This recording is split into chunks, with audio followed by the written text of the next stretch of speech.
തുടങ്ങാലോ. അപ്പോ ചടങ്ങ് തുടങ്ങല്ലേ? ഒരു സിനിമയെ കുറിച്ച് പറഞ്ഞു. എന്തായിരുന്നു സിനിമ സാർ?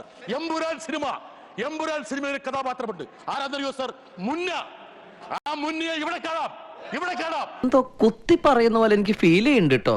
കുത്തിയില്ലല്ലോ, കുത്താൻ പോണല്ലേ ഉള്ളൂ.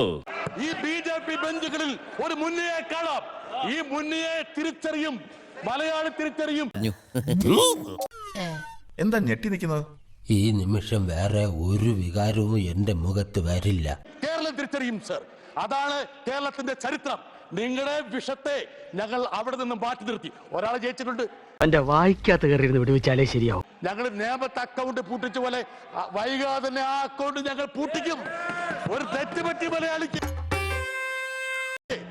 ആ തെറ്റ് ഞങ്ങൾ തിരുത്തും വൈകാതെ. പേടിക്കണ്ട സർ.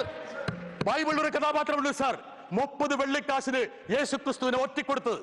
അങ്ങനെയുള്ള കഥാപാത്രങ്ങളാണ് ചിലർ ഇവിടെ ഇരിക്കുന്ന ആൾക്കാർ. പുഷ്പം എന്ന് പറഞ്ഞ ഫ്ലവർ അല്ലടാ, ഫയറാടാ.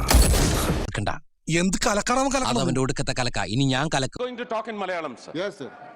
Because I did the honors yesterday there in the other house. He needs to be reminded in the form of being taught some lessons. കണ്ണീര് തുടച്ചിട്ട് പറ, കുറച്ചുകൂടി വിശ്വസിക്കാൻ തോന്നുന്നല്ലേ.